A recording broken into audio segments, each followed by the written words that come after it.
तो welcome to your teacher classes.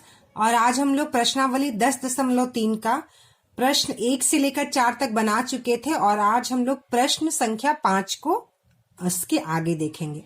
5 प्रश्न कह रहा है बच्चों, कोई मशीन 7% की हानि पर 837 रुपए में बेची गई तो उसका क्रय मूल्य निकालिए। ठीक है, तो कह रहा है कि कोई वस्तु है जिसको हम 837 रुपए में बेच रहे हैं और उस पर 7% की हानि हो रही है, तो उसका क्रय मूल्य क्या होगा, निकालिए। तो चलिए हम लोग इस प्रश्न को हल करते हैं। तो देखिए बच्चों, मैंने प्रश्न को यहाँ पे लिखा है, कोई मशीन 7% की हानि पर 837 रुपए में बेची गई तो उसका क्रय मूल्य निकालिए। ठीक है, तो यहाँ विक्रय मूल्य जो दिया है 837 रुपए दिया है, हानि प्रतिशत में 7% दिया है। ठीक है, तो हम लोग इसको बच्चों दो तरीके से निकाल सकते। एक तो सूत्र जो फॉर्मूला है, मैं आपको फॉर्मूला बताऊंगी, उस फॉर्मूला पे रखकर निकाल सकते हैं और हम बिना फॉर्मूला के भी इसको हल कर सकते हैं एक एक नियम से। ठीक है, तो देखिए बच्चों, यहाँ विक्रय मूल्य 837 रुपए दिया है और हानि प्रतिशत जो है वह 7% हानि दिया है। तो कह रहा है यहाँ पर क्रय मूल्य निकालिए। तो इस तरह के प्रश्न को हल करने के लिए जो मूल्य हमें निकालना होता है बच्चों, उसको हम उसका क्रय मूल्य क्या मान लेते हैं, 100 रुपए मानकर इस तरह के प्रश्न को हम हल करते हैं। जैसे मैंने आपको बताया, जैसे हम क्या करेंगे, मान लेंगे, माना कि वस्तु का क्रय मूल्य, माना कि वस्तु का क्रय मूल्य जो है वह है 100 रुपए। ठीक है, हम क्या करेंगे बच्चों, इस तरह के प्रश्न को हल करने के लिए जिस भी मूल्य का हमको निकालना होगा, क्रय मूल्य या विक्रय मूल्य, तो हम उस मूल्य को क्या मान लेंगे, मूल्य को, इस क्रय मूल्य को हम कितना मान लेंगे, 100 रुपए मान लेंगे। ठीक है, कितना मान लेंगे, 100 रुपए। तो माना कि इस वस्तु का क्रय मूल्य 100 रुपए है। तो देखिए 7% की हानि और उस वस्तु को बेचने में 7% की हानि हो रही है। तो 7% की हानि पर जो इसका पहला क्रय मूल्य होगा, प्रथम जो विक्रय मूल्य होगा वह 100 - 7 बराबर 93 रुपए होगा। कितना होगा बच्चों, 93 रुपए होगा। ठीक है, तो 7% की हानि पर प्रथम विक्रय मूल्य 100 - 7 रुपए होगा। क्यों? क्योंकि जब हमने 100 रुपया मान लिया उसका क्रय मूल्य है और 7% की हानि हुई है, तो हम क्या करना है बच्चों, 100 में से 7 रुपए को घटा दे रहे हैं, तो यह 93 रुपए उसका क्या हो गया बच्चों, प्रथम विक्रय मूल्य। ठीक है, क्रय मूल्य नहीं, यहाँ पे मैंने क्या लिखा, विक्रय मूल्य।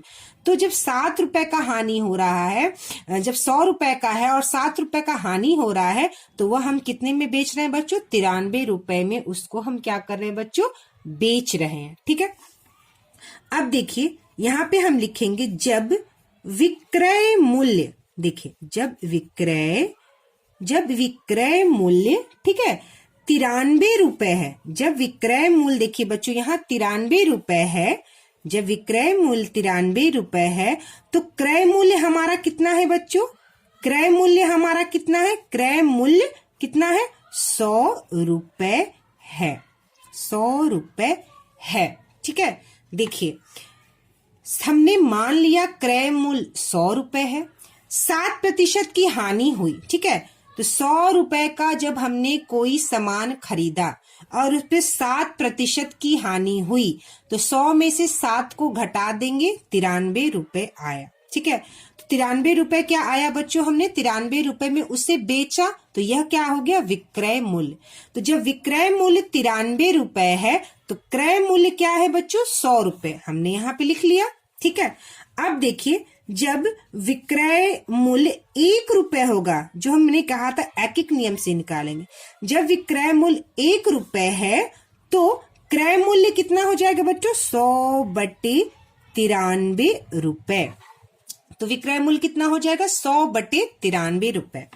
अब देखिए जब विक्रय मूल्य 837 रुपए है तो क्रय मूल्य क्या हो जाएगा, तो क्रय मूल्य जो है बच्चों वह हो जाएगा 100/93 गुना 837 रुपए। 837 रुपए। ठीक है, तो जब हम 93 से 837 को काटेंगे तो यह 9 बार में कटेगा। तो 100 गुना 9 बराबर 900 रुपए। 100 गुना 9 बराबर 900 रुपए। तो इस तरह से कोई भी विक्रय मूल्य निकालना हो चाहे क्रय मूल्य निकालना हो, हम उसके मूल्य को पहले 100 मान लेंगे। जो भी लाभ होगा, जो भी प्रतिशत होगा लाभ या हानि, उसमें से हम उसको घटा के या जोड़ के लाभ या प्रतिशत उसका विक्रय मूल्य निकाल लेंगे। 100 रुपए के क्रय मूल्य पे विक्रय मूल्य निकाल लेंगे और उसके बाद हम इस तरह एक एक नियम से इस तरह के प्रश्न को हल करेंगे। ठीक है,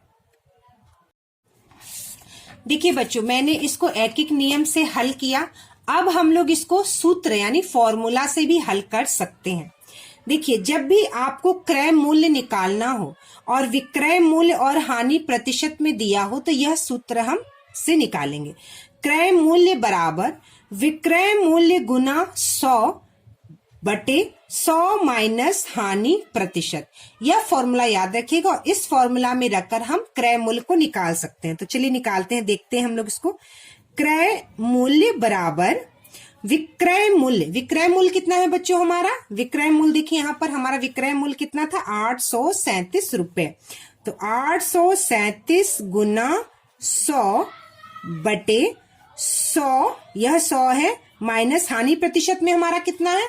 हानि हमारा प्रतिशत में कितना है बच्चों? 7% है। और विक्रय मूल्य था 837 रुपए, तो 7% तो हम यहाँ पे करेंगे 7। ठीक है, अब इसको हल करिए। 837 गुना 100/100 माइनस 7 कितना हो गया बच्चों? 93। ठीक है, और यह इससे 9 बार में कटा तो यह हो गया 100 गुना 9 बराबर 900 रुपए। कितना आ गया बच्चों आपका? 900 रुपए। ठीक है, तो विक्रय मूल्य गुना 100/100 माइनस हानि प्रतिशत में विक्रय मूल्य की जगह 837 रुपया गुना 100 माइनस हानि प्रतिशत, यह है 7। ठीक है, तो 100 में से 7 गया 93। और इस सूत्र से भी आप डायरेक्ट फॉर्मूला सॉल्व कर सकते हैं किसी भी क्वेश्चन को। ठीक है, तो देखिए बच्चों, मैंने यहाँ पर प्रश्न को लिख लिया है। प्रश्न मैंने पढ़ा था, किसी वस्तु की 72 रुपए में बेचने से 10% की हानि होती है। ठीक है, बताइए कि उस वस्तु को कितने में बेचने पर 20% का लाभ होगा। ठीक है, तो मैंने बताया है कि इस तरह के प्रश्न को हम 2 तरीके से कर सकते हैं, एक सूत्र से और एक ऐकिक नियम से। तो देखिए, वस्तु का विक्रय मूल्य जो है वह 72 रुपए है और हानि जो है प्रतिशत में वो 10 है। ठीक है, हमको क्या करना है? कह रहा है बेचने पर 20 रुपए का लाभ होगा। तो सबसे पहले हमको उस वस्तु का क्रय मूल्य निकालना होगा। इस प्रश्न में क्या करना होगा बच्चों? विक्रय मूल्य तो दिया है और हमें 20% के लाभ पर विक्रय मूल्य को निकालना है। तो हमें पहले सबसे पहले क्या करना होगा? क्रय मूल्य निकालना होगा कि उस वस्तु को कितने में खरीदा गया था। ठीक है, तो यहाँ पे वस्तु का विक्रय मूल्य हम क्या मान लेते हैं बच्चों? यहाँ पे वस्तु का जो विक्रय मूल्य है वो 72 रुपए है, हानि प्रतिशत में 10 दिया हुआ है। तो हम क्या मान लेंगे? माना कि वस्तु का क्रय मूल्य 100 रुपए है। ठीक है, माना कि वस्तु का क्रय मूल्य 100 रुपए है। ठीक है, तो कह रहा है 10% की हानि हुई। तो हम यहाँ पे लिखेंगे बच्चों 10% की हानि। 10% की हानि पर प्रथम 10% की हानि पर प्रथम विक्रय मूल्य। ठीक है, यानी कि जब 10% का हानि हुआ, जब 100 रुपए हमने मान लिया कि क्रय मूल्य है और 100 रुपए पे 10% का जब हानि हुआ बच्चों, तो 100 में से हम क्या करेंगे? 10 घटा देंगे, तो हमारा यह आ गया 90 रुपए। कितना आ गया बच्चों? 90 रुपए। ठीक है, तो 10% की हानि पर प्रथम विक्रय मूल्य जो है वो 100 माइनस 10 90 रुपए हमारा आ गया। ठीक है, तो 90 रुपए क्या आ गया बच्चों? विक्रय मूल्य आ गया। 90 रुपए में हमने उसे बेचा। ठीक है, 100 रुपए में खरीदा, 10 रुपए का हानि हुआ, तो हमने कितने में बेचा उसको बच्चों? 90 रुपए में हमें उसको बेचा, यानी 90 रुपए क्या हो गया? हमारा विक्रय मूल्य हो गया। तो हम लिखेंगे यहाँ पर बच्चों, जब विक्रय मूल्य, जब विक्रय मूल्य, ठीक है, जब विक्रय मूल्य 90 रुपए है तो क्रय मूल्य हमारा कितना है बच्चों? तो क्रय मूल्य हमारा जो है वह 100 रुपए है। कितना है? 100 रुपए, ठीक है। जब 90 रुपए में हम बेच रहे हैं, जब हम 90 रुपए में बेच रहे हैं तो हम उसे 100 रुपए में खरीदे थे, 100 रुपए का क्रय मूल्य था। तो हम लिखेंगे जब विक्रय मूल्य 1 रुपए है, जब विक्रय मूल्य 1 रुपए है तो क्रय मूल्य कितना आ जाएगा बच्चों? हमारा क्रय मूल्य आ जाएगा 100/90 रुपए, 100/90 रुपए, ठीक है। तो कह रहा है कि जब 72 रुपए है विक्रय मूल्य, तो हम फिर यहां लिखेंगे जब विक्रय मूल्य 72 रुपए है तो क्रय मूल्य, यह क्या है, मैंने यहाँ पे डॉट भी लिख सकती हूँ, क्रय, तो हमारा क्रय मूल्य क्या हो गया बच्चों? क्रय मूल्य हो गया हमारा 100/90 गुना 72 रुपए, 100/90 गुना 72 रुपए। तो 1 शून्य से यह 1 शून्य कट गया और 9 से यह 72 जो है यह 8 बार में कट गया, तो 10 गुना 8 बराबर 80 रुपए, ठीक है। तो हमारा क्रय मूल्य कितना आ गया बच्चों? हमारा क्रय मूल्य हो गया 80 रुपए, ठीक है। अब हमारा क्रय मूल्य तो निकल गया 80 रुपए। अब देखिए इस फॉर्मूला, ये जो हमने एक एक नियम से निकाला, इसको हम फॉर्मूला से भी निकाल सकते हैं। कैसे? क्रय मूल्य का फॉर्मूला क्या हो गया बच्चों? मैंने पिछले क्वेश्चन में बताया था, क्रय मूल्य का फॉर्मूला होता है विक्रय मूल्य गुना 100/100 माइनस हानि प्रतिशत, ठीक है। तो विक्रय मूल्य कितना है बच्चों? 72 गुना 100/100 माइनस कितना हो गया बच्चों? हमारा 10, ठीक है। तो 72 गुना 100, यहाँ पे 72 गुना 100/90, 1 शून्य से 1 शून्य कट गया, यह 8 से गया, और 8 गुना 10 बराबर 80 रुपए हमारा सूत्र से भी क्या निकल गया बच्चों? यह हमारा क्रय मूल्य निकल गया। यानी इस वस्तु को हमने 80 रुपए में खरीदा था, जिसको हमने 10% की हानि पर जो हमें 72 रुपए में उसे बेचा था। अब कह रहा है प्रश्न में, देखिए बच्चों यहाँ पर यह प्रश्न में क्या कह रहा है, देखिए कि उस वस्तु को कितने में बेचने पर 20% का लाभ होगा, ठीक है। क्या कर रहा है? 20% का लाभ होगा। उस वस्तु को हम कितने में बेचें कि हमें 20% का लाभ होगा। तब आप सोचिए बच्चों कि कोई सामान को आपने 80 रुपए में खरीदा है और उसको आपको बेचना है, ठीक है। 80 रुपए में क्या किया बच्चों? खरीदा है। अब आपको क्या करना है? इसको बेचना है कि, और बेचने से कितना हमें लाभ होना चाहिए? 20% का हमें क्या होना चाहिए बच्चों? 20% का लाभ होना चाहिए। तो 20% का लाभ होना चाहिए, यानी 80 का 20% हम निकाल देंगे।